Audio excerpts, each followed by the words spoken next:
you lining up with what you want if it doesn't include another person.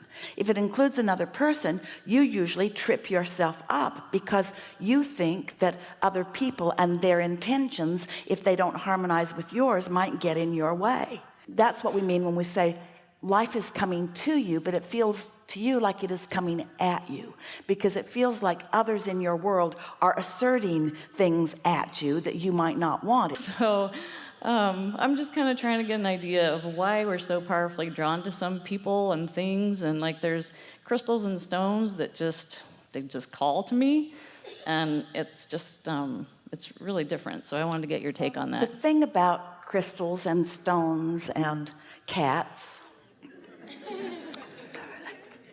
the cat being a slight exception because your domesticated animals begin to act a bit like you, but there's no resistant energy, and so it's easier for whatever you're doing when you're tuned in to be reflected back to you. One of the things that we play with you about when we're encouraging you to meditate, when you meditate, you quiet your mind, and when you quiet your mind, you stop thought, and when you stop thought, you stop resistance, and when you stop resistance, your vibration rises, so you have access to the thoughts that your inner being is thinking. And so that's where those lovely daydreams and impulses come from.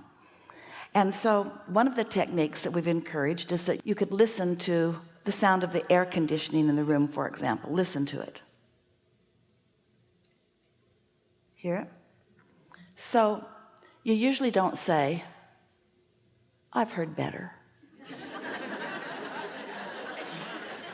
You don't have opinions that are in your way about that, and you usually don't have opinions that are in your way about crystals or stones.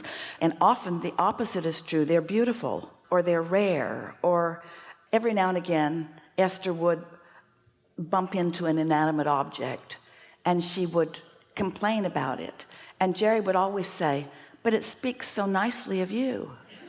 And the point that he was making is there are just some things that it's easy for you to have no resistance about, and there are other things that it is more difficult for you to have resistance about. And so when we talk about deliberate creating with all of you, it's much easier for you to hear us and receive us when we talk about you lining up with what you want if it doesn't include another person.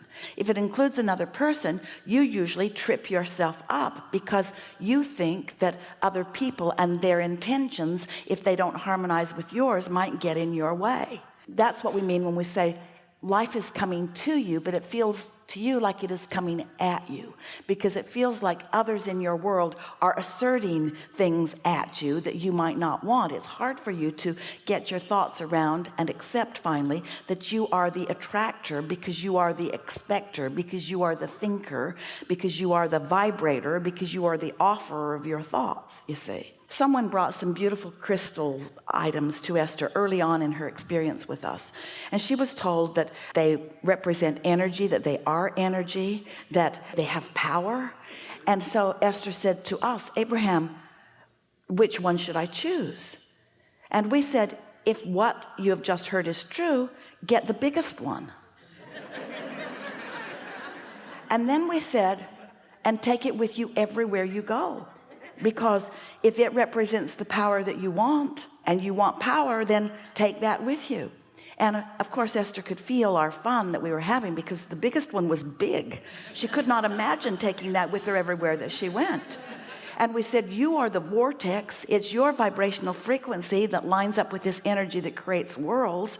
We want you to feel the power of who you are. But sometimes the way to recognizing this power is by using your ability to focus upon things that have no resistance. So if someone teaches you to focus upon this crystal, and you have no negative thought about it, and you focus upon it, there's a clarity in that focus that allows your vibration to rise. And of course you are then more powerful, because you're not contradicting your own energies, you see. Does the crystal itself have a vibration? Because like if there's a table full of crystals, say, you might be drawn to one in particular with no good reason. You've missed our point completely. Okay. Of course, everything has a vibration, and therefore everything has a relationship with you. But the relationship that we want you to be most aware of is the vibrational relationship between you and your inner being.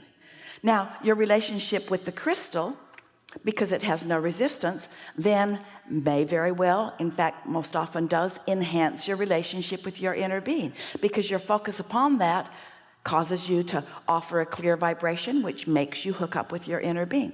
Your relationship with the cat, who is selfish and never judging you and not mad at you when you're not there and not particularly thrilled with you when you are, a pretty good example of someone who is tuned in, tapped in, turned on. So your relationship with that cat could be, like the crystal, something that is conducive to you allowing your vibration to rise. Your relationship with this man whom you felt addicted to, whole other thing, because sometimes your attention upon that caused you to tune in, and sometimes your attention upon that caused you to plummet. And that's what we mean when we say looking for love in all the wrong places, looking for alignment in all the wrong places. You can discover, as the person before you was demonstrating with very clear words, you can discover your alignment through your desire to find it. And you can be so in tune that nothing sets you off your game. Esther would want to claim to be there, but it just took one missing suitcase to make her realize that she's still focusing on people for satisfaction and feeling forgotten and not considered and not very important, as if they owed it to her to hold her in that regard. And we promise you, if you're going much beyond a stone looking for that, you're not going to find it consistently with other people, because it's not their job. Not one person was born saying, I will hold you as my object of attention, and you can always look to me for your power, clarity, and strength. Not one person was born, but that's what you assign to your mates. That's what you owe to me. And when they go ahead and just be human, you get all freaked out. I felt really good when you gave me your undivided attention, but when you took it away, you have let me down. And we say, it's always available to you. Your source never ceases to hold you as an object of attention, and not just an object of attention, but an object of absolute knowing that everything that you've expanded to can be something that is manifested into your experience right now, if you will let it be. Mm-hmm. So I guess I just need some clarification as to why these particular things are people. What is it about the particularness of them? Well, when you think about it, there's a lot of reasons through life. Someone was rude, you wanted them to be nice. Someone didn't understand you, you wanted them to understand you. Just through your experience of textures and colors and experiences, you have defined all kinds of preferences, and those preferences reveal themselves to you at different times in different ways. We must give you this basis before the next thing we say will make sense to you. So most humans are looking at humanity or at physical life on the planet.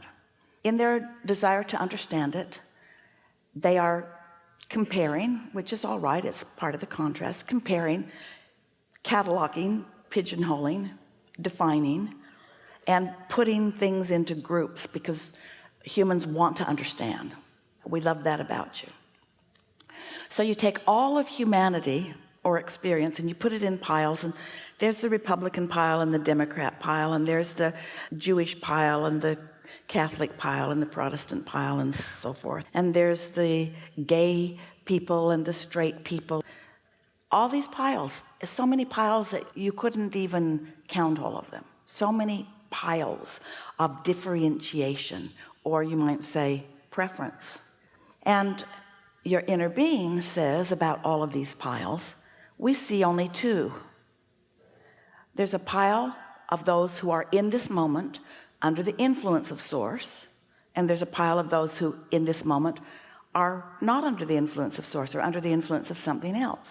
In the Democratic pile, there's those under the influence of source and those not. And in the Republican pile, there's those under the influence of source and those not. In other words, every pile has those distinctions. But most humans haven't identified within themselves what influence they were under when they made different decisions about different things. Let's say that you're at home and you're alone and you've been watching a movie or a news report or something, and for whatever reason you're not tuned in, tapped in, turned on. You're feeling sort of vulnerable and sort of lonely, and you've activated that end of the stick, and now you've activated all the other ends of that stick, and from your loneliness you feel like reaching out to someone. Well, from your loneliness, when you reach out, you're going to find that end of their stick too.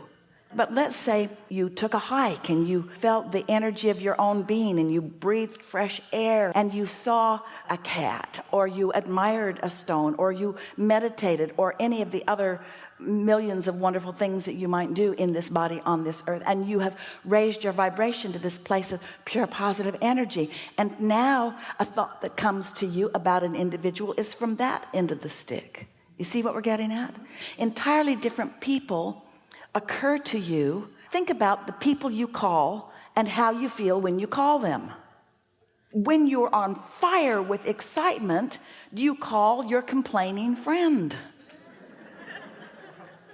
And so it's nice to at least want to be aware of where you're at when you are receiving thoughts, because thoughts are occurring to you when you're under the influence of source, in which case it's coming right out of your vortex, in which case it feels good while it comes and you can feel the power of it, and if you can stay on that trend you will discover the power of that. Or there's also power nowhere near in comparison, but it can feel pretty powerful. You can get off on a negative jag and suddenly everybody you're talking to is complaining about that same thing.